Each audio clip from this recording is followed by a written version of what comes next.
I presume you're here in order to learn of Magecraft. I'll have you know, there's no room for the weak-willed in this course, and despite your best efforts, the sorcery of our time is but a fraction of what it once was in the Age of Gods.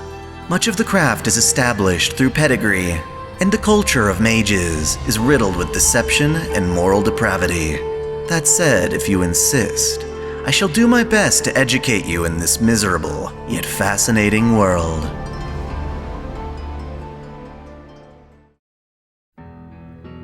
In our previous lesson, I covered the thaumaturgical systems influenced by ancient Chinese Taoism, namely Philosophy Magecraft and Onmyodo.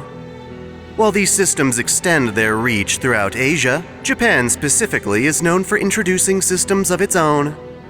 As such, I want to take a deeper dive into uniquely Japanese Magecraft, such as Houjutsu and Shugendou. Traditional Japanese Magecraft is, perhaps more than other styles, rooted in the Age of Gods. This is because of Shinto, the primary religion practiced in Japan alongside Buddhism. Shinto deities, or kami, serve as a unique take on the concept of gods, but are nonetheless divine spirits whose power can be utilized for casting spells.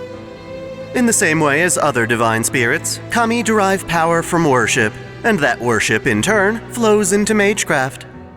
Shintoism is a polytheistic religion with many iconic deities, as well as sore, or ancestral spirits, which are the spiritual kami of once living beings who have long since passed away. In general, the Shinto belief is that kami exist in everything, including weather and even the landscape. This concept is referred to as Yaoyorozu no Kami, or 8 million gods.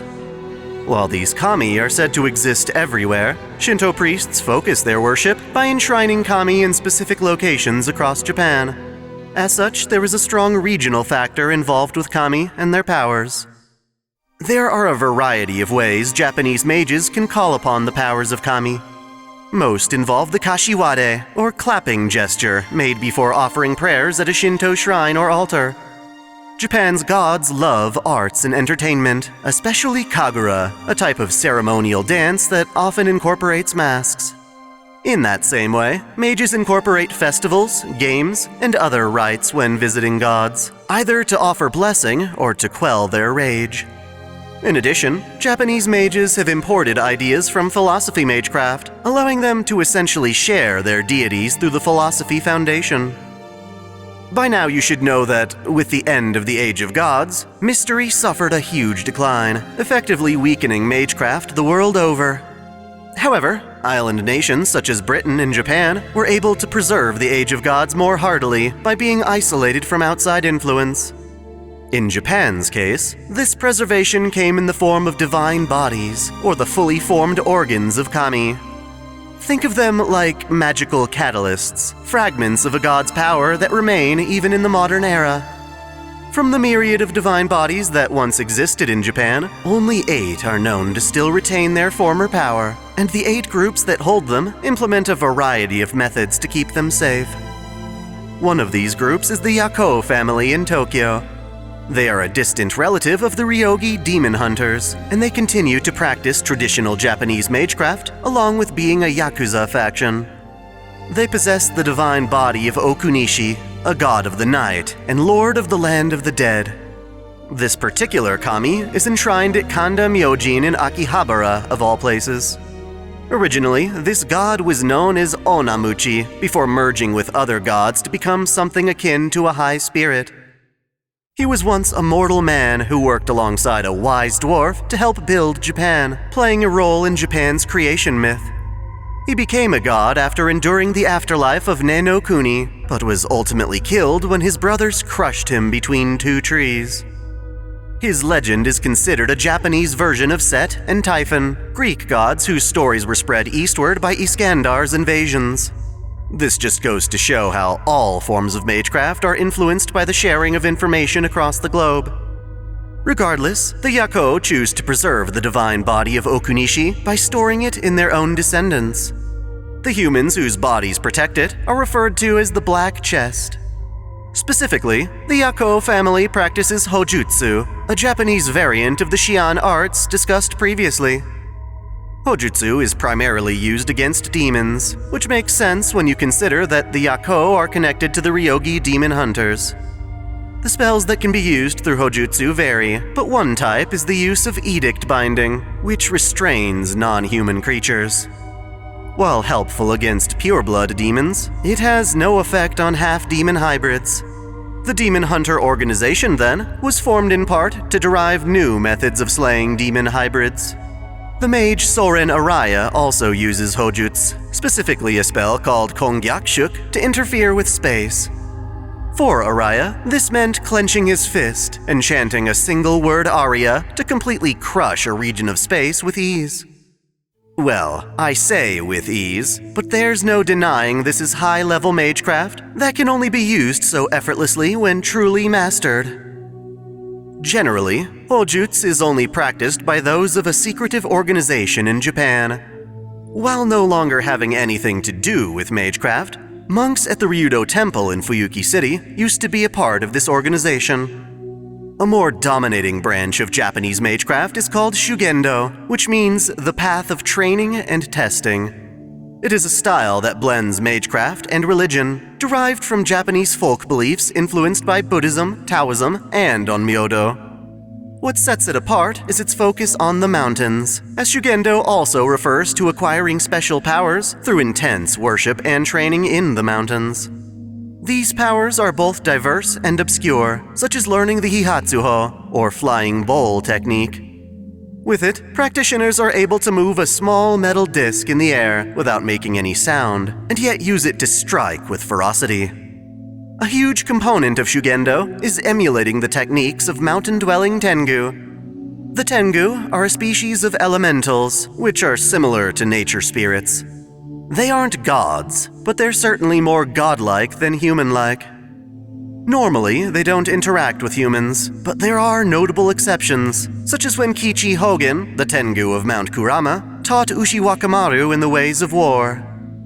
Because of the gifts Tengu occasionally bestow upon humans, Tengu have a number of worshippers who gather at Mount Izuna. Those able to endure Tengu training emerge with unique abilities, such as the Tengu flight technique, which has mages leaping unnaturally high in the air. They do so with enough speed that they might as well be teleporting. On a more extreme level, mages can learn to harness Tengu Fire, a flame spell which is effective even against opponents who are otherwise immune to flames. Training in Shugendou is often intensive and dehumanizing, such as the case for Jirobo Seigin Tokito. Jirobo's father was gifted many sons from different mothers. Knowing only one of these sons could inherit his magic crest, the father raised his children in the mountains, training them tirelessly to compete for the top spot. From their birth, these brothers were destined to seek their father's approval and see each other as rivals. Jirobo himself cared not for the family crest, and was thus complacent when his elder brother was chosen as heir. He skipped out on the inheritance ceremony, whereas his other brothers retaliated. They attacked their elder brother, inciting their father to massacre them all.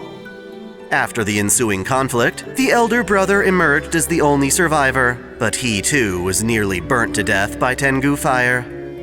In a desperate attempt to protect his family crest, he called out to Jirobo.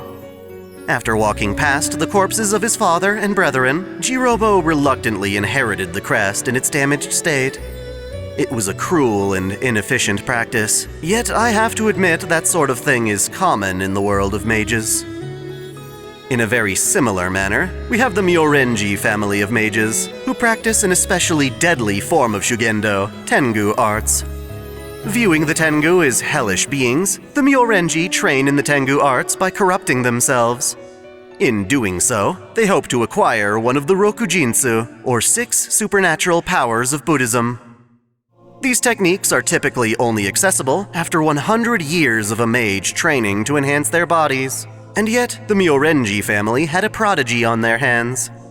Their star pupil, Aro Myorenji, was able to master 3 of the Rokujinsu by the age of 10. Of those 3, he learned Jinsokotsu, the ability to run at superhuman speed, Tashinsu, the ability to read his opponent's minds as colored auras, and Rojinsu, an enlightened understanding of his own destiny and lifespan. In another sense, Rojinsu gives him the ability to end his own cycle of reincarnation. When combined, these techniques produce amazing effects. For example, he can incorporate Tashinsu with Rojinsu to sever reincarnation not just on himself, but also on an opponent like Ashiadoman, permanently preventing the Onmyoji from resurrecting, rendering his Shikigami clones ineffective. Ultimately, however, Aro Myorenji did not use these arts for the sake of his family. Rather, he hated the family practice of kidnapping children and forcing them into a life of training. The Myorenji did this often, and would abandon students who couldn't keep up. These children were almost always left to die in the wilderness.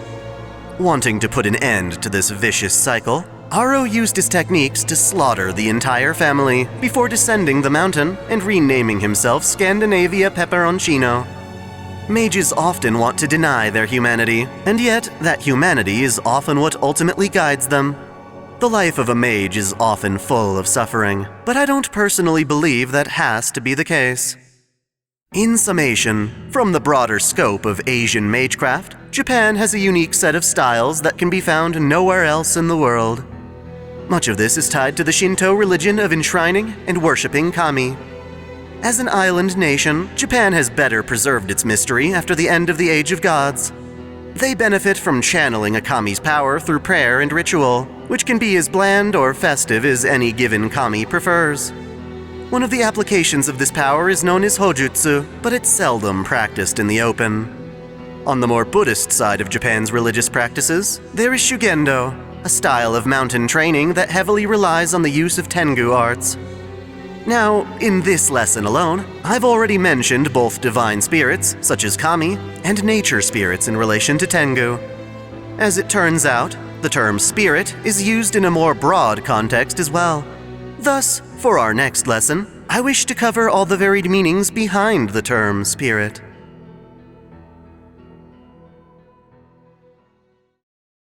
Thanks for watching! If you enjoy this channel, help us grow by liking, commenting, sharing the video, subscribing to Otaku Daikun, and most of all, smashing that notification bell so you don't miss out on all of our anime discussion, lore, or Let's Play content. You can support us directly through Patreon, Subscribestar, or our YouTube membership, all of which come with benefits like exclusive vids and early access. As always, celebrate your fandom!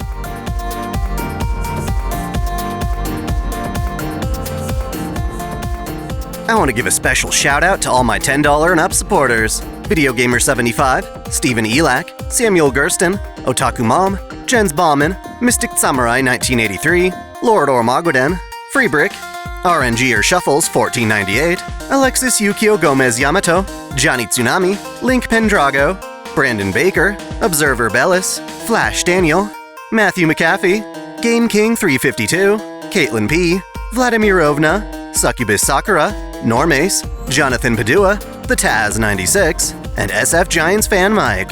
Thank you all so much.